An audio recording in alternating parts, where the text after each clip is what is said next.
પટેલ કોલોનીમાં આવેલા છાસવાલા શોપમાં કેન્ડીમાંથી જીવાત નીકળી ફૂડ શાખાએ દંડ ફટકાર્યો।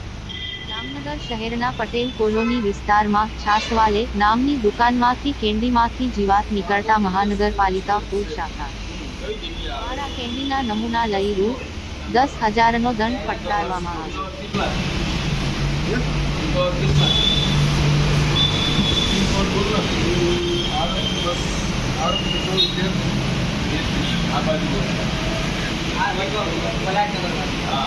Howrah पातिया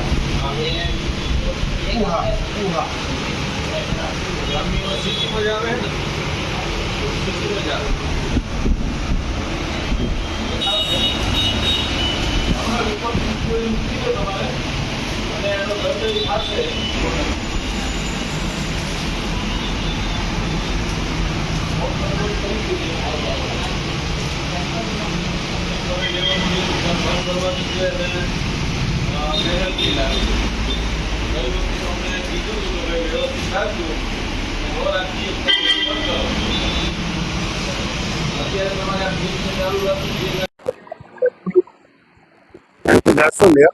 food safety officer Jamnagar municipal corporation.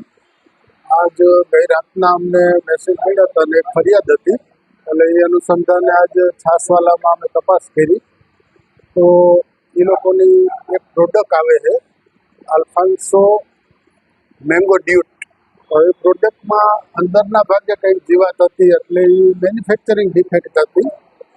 તો નમૂનો લીધો છે આજે એક ખાદ્ય પદાર્થનો મેંગો ડ્યુટનો એટલે 10,000 રૂપિયા સોલિડ વેસ્ટ ડિપાર્ટમેન્ટને સાથે રાખી અને ન્યુસન્સને ડસ્ટબિન ન રાખવું એ બેઝ ઉપરનો એક દંડ કરવામાં આવ્યો છે અને પેઢીને સચેત રહેવા તાકીદ કરવામાં આવી છે। તેમજ ડેઝિગ્નેટેડ ઓફિસર અમદાવાદ સર્કલને આ અંગે ફોટોગ્રાફ સાથે મેન્યુફેક્ચરિંગ યુનિટની તપાસ અંગે પણ જાણ કરવામાં આવશે જેથી કરી અને મેન્યુફેક્ચરિંગ ડિફેક્ટને હિસાબે આઉટલેટ સુધી આ પ્રોબ્લેમ ના આવે એ અંગે ખાસ કાળજી રાખવા તાકીદ કરવામાં આવે છે।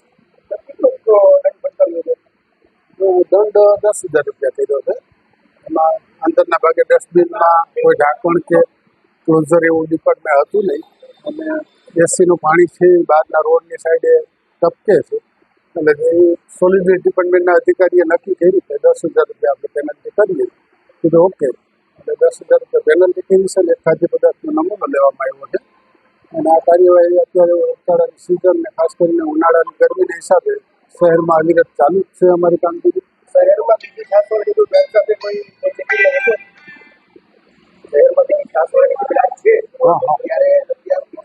ત્યાં એ બ્રાન્ચની કોઈ અમને કમ્પ્લેન નથી આવી। પર્ટિક્યુલર કોઈ જીવાત મેન્યુફેક્ચરિંગ યુનિટમાંથી આ એક પીસમાં જ મળી આવ્યું હતું। અહીંયા રેન્ડમલી અમે ખુલ્લી કરી તો એમાં ક્યાંય અમને જીવાત કેવું કશું જણાવ્યું નથી છતાં આપણે નમૂનો એક ખાદ્ય પદાર્થનો લઈ લીધો છે FSSAI અંતર્ગત અને 10,000 રૂપિયા પેનલ્ટી કરી છે।